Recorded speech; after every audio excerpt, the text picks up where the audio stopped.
Have you ever wondered if your personality is cut out for leadership? Have you ever compared yourself to the people that you think make phenomenal leaders and thought maybe you just don't have what it takes?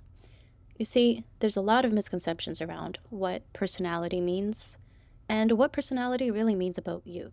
So, in today's episode, we are unpacking 3 misconceptions around personality, how to figure out what your personality is, and how to optimize that for authentic leadership. Let's get right into it. Welcome to The Self-Led Leader, a podcast for high performers who want to lead from alignment, not expectation. I'm Dr. Christina Ady, a social psychologist, and I'm here to help you lead with clarity, not chaos. This show is about what happens before the strategy, your mindset, your nervous system, the inner leadership that shapes everything you say and do. Because presence isn't about being loud, it's about being aligned. Let's get right into it. Most people think that knowing your personality tends to box yourself in, that if you label yourself and your personality traits, you're categorizing yourself into what you can and what you can't do. But the truth is, your personality is not set in stone. It's a roadmap for how you prefer to act in certain situations. And it's sort of like a blueprint for how you actually prefer to lead, to handle situations, and to communicate with others. As a social psychologist, I spent over a decade studying personality and social interactions. And there's a lot of misconceptions that I see around personality, especially in pop psychology. And pop psychology is anything really that you read online that is simplified and popularized and often missing a lot of the core nuance that you need to understand yourself at a much deeper level. When I was a child, I did not know about the labels of introverted or extroverted. I just knew that I loved interacting with others. I loved having a big group of friends. I loved putting myself out there and being in situations where I was comfortable, even if there were a lot of people around. So that was often on sports teams like track, cross country, basketball, soccer, volleyball, anything of that nature in a team. I was there and I was flourishing. I had no problem speaking up in class. I had no problem sharing my opinions. It was just a normal part of who I was for me. It wasn't until I got older and I started to learn about common personality traits. I think it was around grade 11, around 16, where we had to start taking personality tests in school to give us an indication of what we should pursue and what types of careers we should look into. And if you can tell, I did not like that at all, which is funny considering I then went on to study this for over a decade. But the very first time I did a personality test at the age of 16, I was so thrown back by my results because they made no sense to me at all. I don't even recall what it was that I was recommended to do, and it just did not resonate at all. And the process of completing the personality test was so hard for me because multiple options were appealing, and it was hard to categorize myself into one specific label. And many people that I speak to have that experience. Maybe you've had that experience yourself. Part of the aversion and the resistance to defining yourself and what your personality is, because it feels like engraving it and setting it in stone and defining who you are across every single situation and circumstance. But again, that's just not true. So, before we get into the misconceptions around personality, let me first break down what the big personality traits are. Now, in psychology, there are 2 competing theories of personality. One is called the Big Five, or the Ocean Model, and it proposes that there are 5 big personality traits that everyone has. The second theory is the Big Six, or the HEXACO model, and this essentially is the first 5 personality traits with an addition of a 6th. And so for the purpose of today, I'm actually going to use the HEXACO model, the Big 6 personality traits, because I think the 6th trait actually gives a lot more depth and nuance to who you are, especially in a leadership role. And I've already alluded to this point, but personality is not set in stone, and whatever trait you think you fall on, please understand that there is a range. You are not either completely one or completely the other. For example, being extroverted versus introverted comes to mind, where people seem to categorize themselves as being completely extroverted or completely introverted, and they start to feel like it's one or the other, like they're mutually exclusive. And again, that's not the case.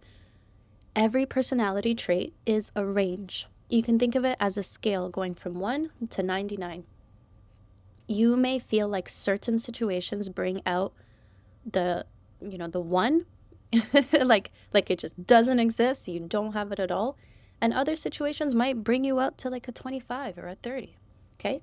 Think of it as a sliding scale, and think about each trait as something that you tend to gravitate towards one end of the scale or the other, but it does not mean that you can never go on the other side of the scale, or that certain situations, certain people, or certain social environments won't bring out the other side of you. So for example, if you're someone who thinks that you are very introverted, you may think of situations where you actually are what's considered extroverted, and maybe that's very specifically with a close group of friends or family that you're familiar with, or in environments that you are so completely comfortable with because you've been there 1,000 times, right? It is a range. And the reason I say it goes from 1 to 99 and not from 0 to 100 is because, again, it's not all or nothing.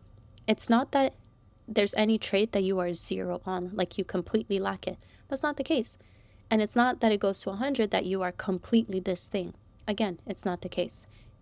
I say it goes from 1 to 99 because there's always room for some of it, and there's always room to go up and down with it. So let's unpack the big 6 personality traits from the HEXACO model.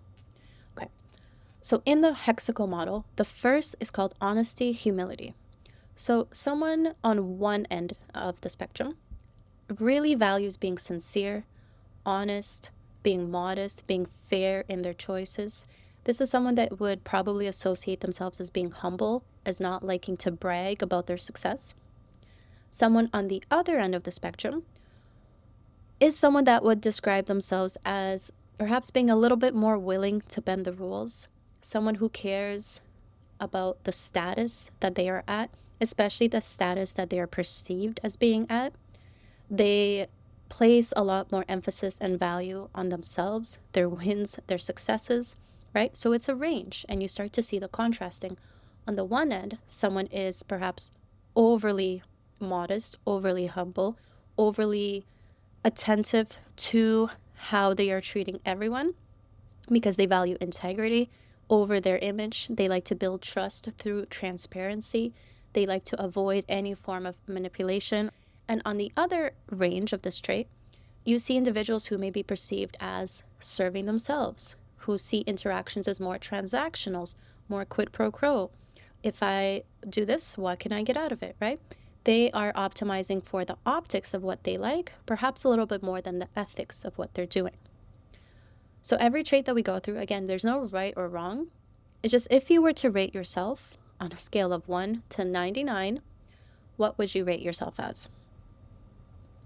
So the second trait is emotionality. And this is often in the big 5, this is what's often referred to as like neuroticism or being neurotic. So someone who's high on emotionality, someone who's on one range of it, they're seen as more sensitive, perhaps more anxious, more empathetic towards others, and emotionally attuned to others. So in a leadership role, these are the individuals who are more prone to create and to emphasize safe spaces, to pay attention to the emotional cues and the emotional patterns of others, including those in their teams, to notice subtle changes in the emotions of themselves and in those around them.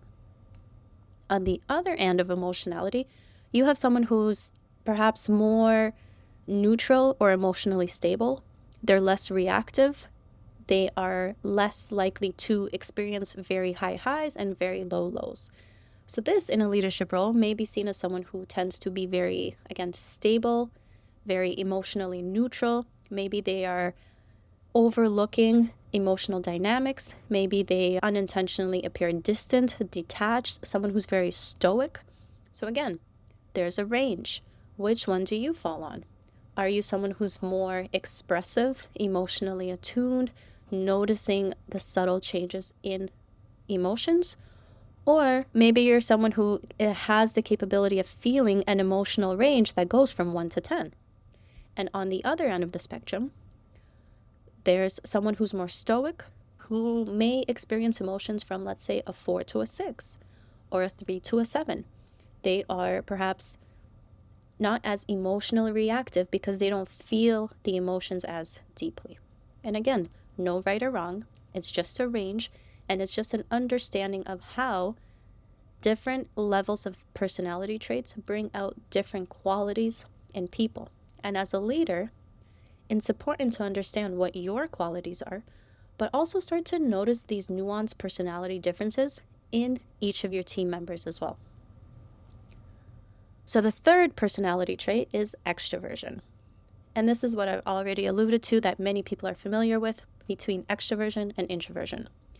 So high extroversion would be someone who's outgoing, they're energetic, they get a lot of their energy, or I don't want to say happiness, but they enjoy being around others. Being in groups, being in large settings, being around lots of people is totally fine for them, for their thought process, for their energy levels. They thrive in a group setting. They can be assertive. They could put themselves out there without thinking twice. On the opposite end of the spectrum, someone who would be considered more introverted would be someone who's more introspective. They are with their inner thoughts. They get drained in large settings or around lots of people. It feels exhausting and taxing on them, on their thought process, on their emotions. They would describe themselves as being more reserved, as preferring maybe deeper, thoughtful, more singular one-on-one interactions. When it comes to leadership, someone who's more extroverted is typically the stereotype of what a leader should be. These are the individuals who are or who have been typically associated with characteristics like being visible, being outgoing, being charismatic, engaging, walking around and knowing everyone and saying good morning and how's it going to every single person they come across. Versus someone in a leadership role that's more introverted, well, they're more thoughtful. They're likely the ones who are very good at active listening and picking up on the nuance of conversations. Maybe they excel writing out very thoughtful reports or details, or taking the time to reflect on a situation and come back and talk about it at scale after the fact rather than in the moment. And again, the idea of leadership is changing. And as the world is changing, as companies are changing, as everything is sort of evolving, extroverted leaders are no longer just the go-to standard. And there's a lot of value in understanding who you are as a leader, where your natural strengths fall, and if you understand yourself and your trait and what you naturally tend to do, that's when you can lean into it and make it a strength, make it a superpower, if you will, rather than feeling like you're faulty and like you're lacking something that you should, when in reality, what you have may be perfectly perfect for what you need if you can learn to use it and optimize it to your advantage. Again, there's no right or wrong. It's about understanding where you fall and how you can use that for your leadership expression. Now, the fourth trait is agreeableness. And agreeableness is often thought of based on the title as being sort of passive or kind, but it's not quite it. So let's break it down. On one end of agreeableness, you have someone who really values being patient, being cooperative, being forgiving, so very harmonious in their relationships. As a leader, they like to have harmonious relationships. They're able to handle and diffuse conflict to be able to have cooperation. On the other end of the spectrum, you have individuals who are less patient for these sort of cooperative relationships. So they're more competitive. They're a little bit more skeptical of others. They're a little bit more blunt in their expression. So as leaders, these are the individuals who tend to set stronger boundaries, who may challenge ideas, who may be perceived as a little bit more combative or sometimes even a little bit more cold because they're not prioritizing collaboration as much. Now, the fifth trait is conscientiousness.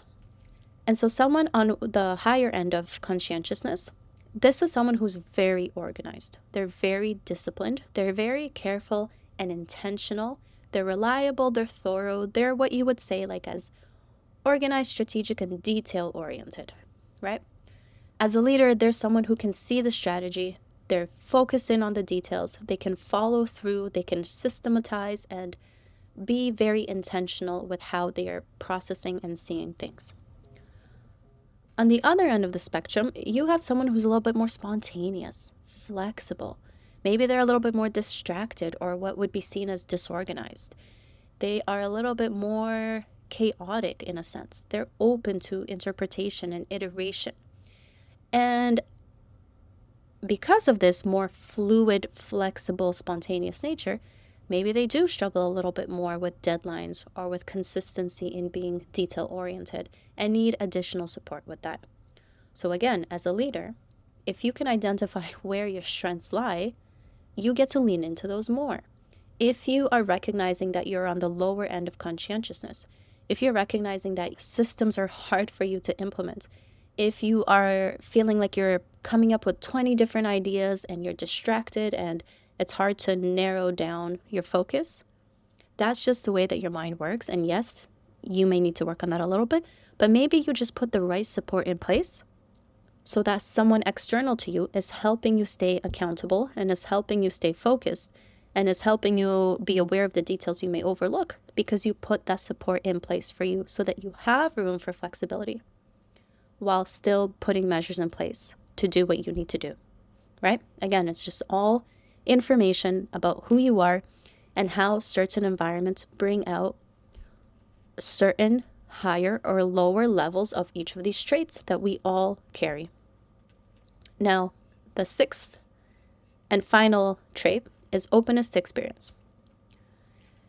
And openness to experience on the higher end is someone who's just very curious. They're imaginative. They're literally what the name says. They're open to new experiences. They're creative. They like new things. So as a leader, this is someone who might be called a visionary. They're someone who gets ideas. They generate ideas. They focus on the future. They like ambiguity. It doesn't scare them when they don't know the answers. They thrive with innovation and ideas. But this can also be someone who tends to always want the shiny object syndrome of what's next? What else can I do? How can I push the boundaries? What else can be done, right? Depending on how high on the spectrum you go. Someone on the lower end of the spectrum, this is someone who's very practical, very conventional, very much thriving in stability, in routine, in things that are predictable. And so as a leader, this might be someone who really thrives in routines, in structure, in the same type of meeting, the same day of the week at the same time, with an agenda that everyone knows because they like the routine, they like the predictability, and they like the reliability that comes with that. As a result of that, though, if you're finding yourself on this range of the spectrum, just be mindful that you may likely resist change. You may likely resist new ideas. You may likely be aversive to trying to innovate because that's just your nature. And so it's important to identify, again, where are you on the spectrum and where are you as a leader? So again, just information. Go through, listen to this again a second time if you need to, so that you can really start to gauge, like, where are you on each of these traits as a range, right? From 1 to 99, how would you rate yourself? And what you'll likely find is if you start thinking about specific situations or specific environments, you'll find that the rating you give yourself likely changes. So maybe you're thinking of a boardroom and you'd give yourself like halfway. And then if you think about a team meeting, maybe that would fall, maybe that would rise, right? Like different environments naturally bring out different traits in you. And that is useful information to know because you can account for it, you can prepare for it, and you can adapt with it, right? That's the beauty of psychology and the beauty of understanding yourself. So let's now talk about the 3 most common misconceptions that I see and that I hear many of my clients talk about when it comes to their personality. And I've already alluded to 2 of these, but let's unpack them further. The first is this concept that who I am is set in stone, and that my personality is my personality is my personality is my personality forever. And that's just not the case, right? Who you are is a product of who you have been around, the environments that you have been in, and what you have been taught. This goes back to the nature versus nurture debate. Yes, nature plays a role. Yes, genetics play a role. Yes, how your family is will play a role. But so is what you've been taught. So is what you've been told is acceptable and what is not acceptable. Maybe you grew up in a family where everyone was very extroverted and everyone talked super loud and they had no problem talking over each other and they could talk for hours at family meetings. And maybe you felt like you never belonged. And as a result, maybe you were told that you had to change who you were in order to fit in based on the expectation that your family had of what you should be like. And all of us have had an experience like this. So your personality is not set in stone. Your personality is capable of change. Yes, like I've already talked about, different situations will bring out slightly different aspects of you. However, you have the capacity to completely change your personality if you wish to. Let's say you consider yourself to be an introvert, and maybe you think that in general, maybe if you were to rate yourself from 1 to 99, that you're about, 25. Maybe you've identified that certain situations can bring you down to a 15, and other situations bring you up to a 30 or a 35. That's not to say that your personality is set to being introverted, ranging from 15 to 30 for the rest of your life. You are able to change and to adapt and to become more extroverted if you wish to. And maybe over time, you can push that range from 25 or 30 all the way up to 60, right? Like your personality, it really is capable of change. But it does take time.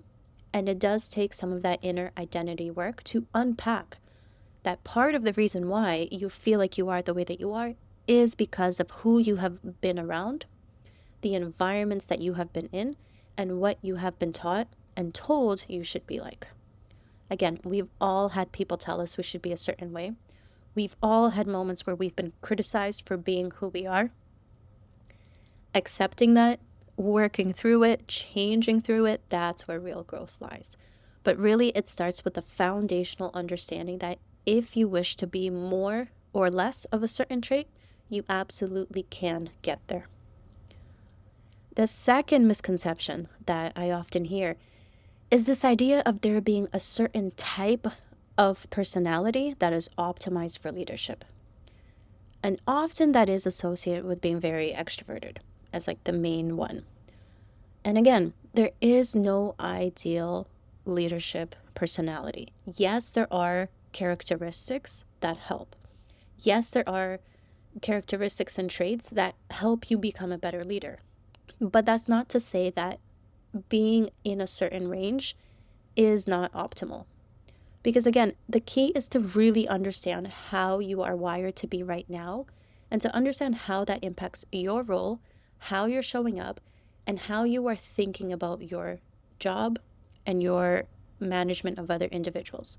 Like if you are someone who's lower on agreeableness and you find yourself being very blunt, a little bit too cold or a little bit too combative or a little bit too stoic in meetings, like yes, maybe that's something that you identify is not ideal for the type of leadership role you'd like for yourself, for the type of reputation, for the type of role model that you would like to have. But that's not to say that you're not capable of changing, and that's not to say that it doesn't work. Like think through some of the top leaders that you look up to. Think of some of the top companies. Yes, there are personality traits that tend to be common, but there are a ton of differences between every individual as well. So understand where you are starting from. Understand where you are now. And then get really clear and honest where you would like to be instead if there is something that you feel like needs to be changed or optimized.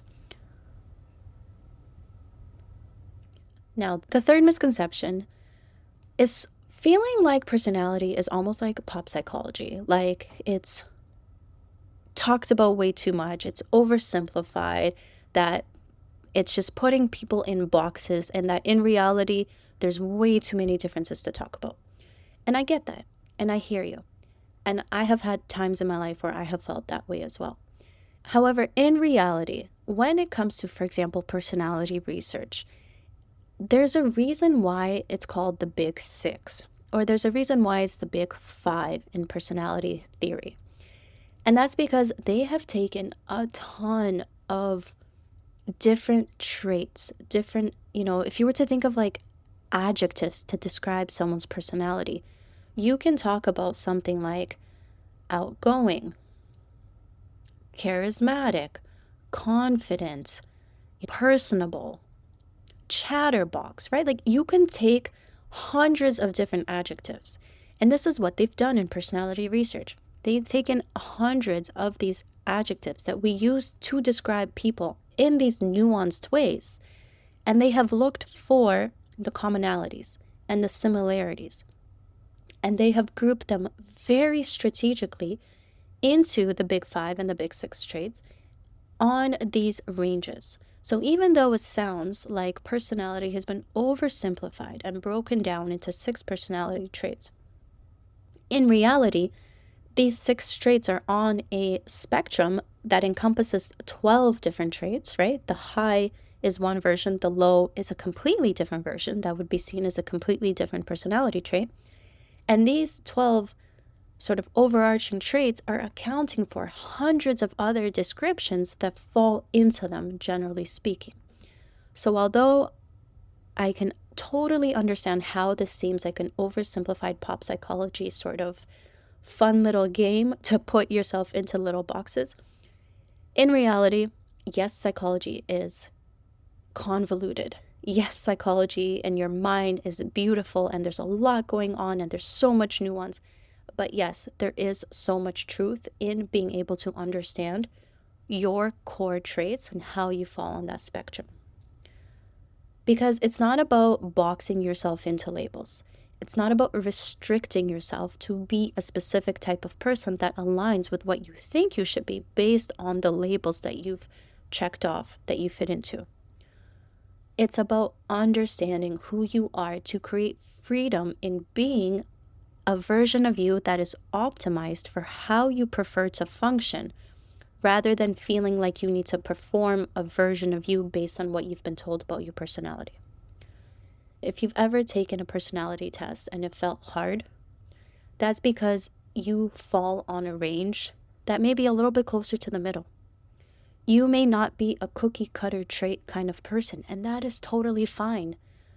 But you are only boxing yourself in if you box yourself in. Me talking about the traits, me giving you ideas of the range, that's not boxing you in. It's your decision to then decide and to be very real, raw, and honest with yourself about what you are actually like and what you're going to do with that information moving forward. So think of this as a way to assess where you are, to give yourself the self-knowledge to create the freedom that you desire in your ability to optimize yourself and your workflow, rather than a limitation on who you are capable of being. So again, leadership is not defined to one specific persona. When you begin to understand your natural patterns, you stop feeling like you're performing as a leader. You stop feeling fake and like you're just performing for other people. And you start to really optimize who you are and how you are leading and how you are showing up for a way that is optimized for you, your natural preferences, and the way that you want to be seen as work. Yes, you can copy what has worked for other people's. Yes, you can look at other role models and look at the personality traits that you think you need, but you can also start to anchor that into who you actually are and the version of that that naturally comes out with your unique combination of personality. So for example, you can look at a role model in business, maybe someone like an Alex Hormozi or Layla Hormozi, big fan of them, and you can look at their personality and assume that that's what you need. Or you can start to dissect their personality on these spectrums and start to optimize, where do you fall, where would you like to fall instead, and where are you sort of optimizing instinctually to be a better leader versus what are you just overcorrecting to try to fit a mold that you have created in your mind of what you think other people want you to be like. So ask yourself this. What are some of your traits that are actually strengths that you can lean into more fully now? And what are the traits that you might need to optimize to have a little bit of support to make sure they're helping you and not harming you? So listen back, listen to the explanation of the Big Six again if you need to, so that they can really sink in and resonate with where you fall on the spectrum. Remember, think of it as a scale of 1 to 99 and not a scale of 0 to 100, because everyone falls somewhere on each of the ranges. If you want to dive deeper into your leadership presence, I have a free executive presence resource that can be really helpful for you to combine the two. Once you begin to understand where your personality starts to fall, you can go through my free executive presence PDF and start to really dissect what areas of your executive presence are really up to par with your standards and where you might have some blind spots and some things that you're overlooking. There's also a ton of suggestions in there for how you begin to customize a roadmap for you so that you can get your executive presence to where you want it to go. To take a look at that, go to christina80.com/worksheet, and I'll also link it in the description for you. Once again, that's christina80.com/worksheet. If you have any other questions, if you have some insights to share from this episode, I'd love to hear them. You can reach out to me on LinkedIn, on YouTube, on Instagram, as well as through my website, christina80.com. I hope you found this useful. I can't wait to hear about your breakthroughs, and I'll talk to you in the next episode. Take care.